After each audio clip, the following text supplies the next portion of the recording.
I'm going to do it. I never made that decision while I was in Saudi Arabia, I tell you that, because it was just impossible to even think that big, you know? But I remember as a child, I was the family's performer. I would watch musicals and just go and memorize everything and go give a show to my family when when there's a family gathering. That's like my youngest memory. Do you get me? So, but like, I never thought about becoming a musician. You could never. It wasn't even in the realm of possibilities. No. I only came about this when I left that country. Literally, I knew I was an artist in heart, but I just couldn't. That country doesn't allow you. Society doesn't allow you. I don't just come from Saudi. I come from a Somali Muslim conservative extremist family, you know? Yeah. So yeah, I would say Kenya is the reason why I started.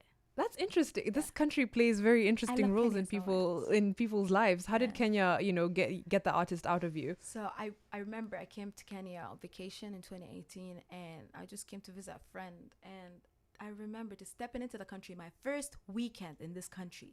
I kept looking around like, wow, I love how people are so expressive creatively with their hairstyles, with their nails, with their outfits, with the way they talk, the way they walk. I'm like, there's a lot of freedom here. It's like, boom, this is where I can actually start. I can be as weird as I can be. Yeah, I can be myself. Yeah, so I remember that. Nice. That is amazing that Kenya was the birthplace, of that creative coming out in you. But tell me about then finding your voice and your sound and something that's, uniquely you, because you have a very diverse heritage, right? Dad's Ethiopian, mom's Somali, growing up in Saudi, partly visiting Kenya, almost living here. That's a lot of musical influences. Well... Sorry, what was your question again? Sorry, my ADHD is peaking. It's pulling through. It's pulling through. Let's focus. How did you find your sound? Because you have so many, very, very diverse background and musical influences. So my sound, it really took me time. I think I genuinely found my sound just a few months ago, but I wanted to just try out every genre. I've done trap, I've done Afrobeat, I've done a bit of EDM, I've done different types of genres, but now I found a producer that I'm working with right now that's from Paris. That is God sent. Me and this guy found each other, and now we're making the weirdest music ever. I accidentally created a new genre. Okay. Tell me about this new genre that you accidentally created. Like, it sounds like you were in the lab and then mixing things and then boom. And it was like, what is this? What is this new genre? So this new genre, I'd like to call it feel good music. I like it. FGM. Boom. And shout out to Polycarp Fancy Fingers for inspiring me. The reason why I'm laughing, your sense of humor is it's dark and very interesting at the same time, because you're calling it FGM. Is it you also reclaiming things from your past by calling it FGM? It's crazy because I didn't think about this. Somebody in the comments of the music video on Instagram, on Fancy's page, said this is feel good music. Then that person, I think, said FGM. Fancy was like, yo, I think that's a good idea. That's the name of the genre. Yeah, just go for it. That's the name of the genre. And why not? My music. It's bold, it's catchy, it gets people going, Exactly. It's provocative, but it gets Very the people going.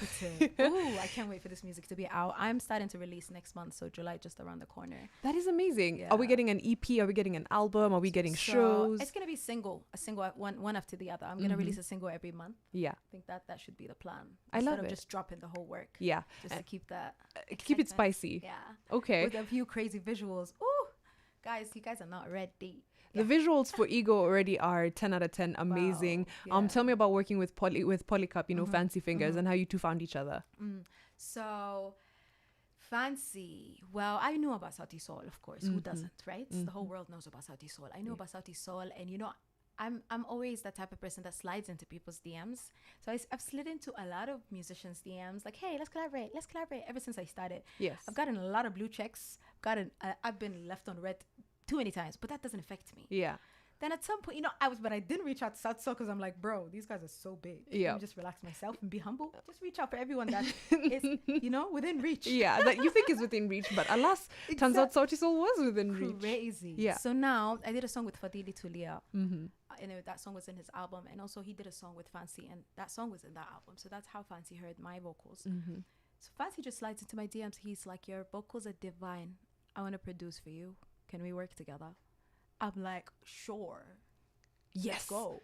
10 out of 10. Soulfest is coming up. Come through. when are you coming? Are you going to be in Kenya around that time? I was like, I can be. Am I getting invited? He's like, sure. Yes. So I went for Soul Fest. First time ever seeing Sauti Soul perform live. My whole life changed. And after that, 2 days after, we got into the studio, and he's so professional. I don't even know how to explain. Like, it's insane. This guy was like, okay, I know you can sing, I know you can rap, but I want you to sing. I want you to tap into your soul and use your languages. Just be vulnerable. But I thought, and he's just directed me sonically. Yeah. This guy, after he told me what to do, he looks at me. He's like, what are we writing about? What's on your mind? I was like, but what? Huh? Wait. And at the time, I was kind of going through a bit of a dark space. Yeah. I didn't hold it back. I told him what's going on.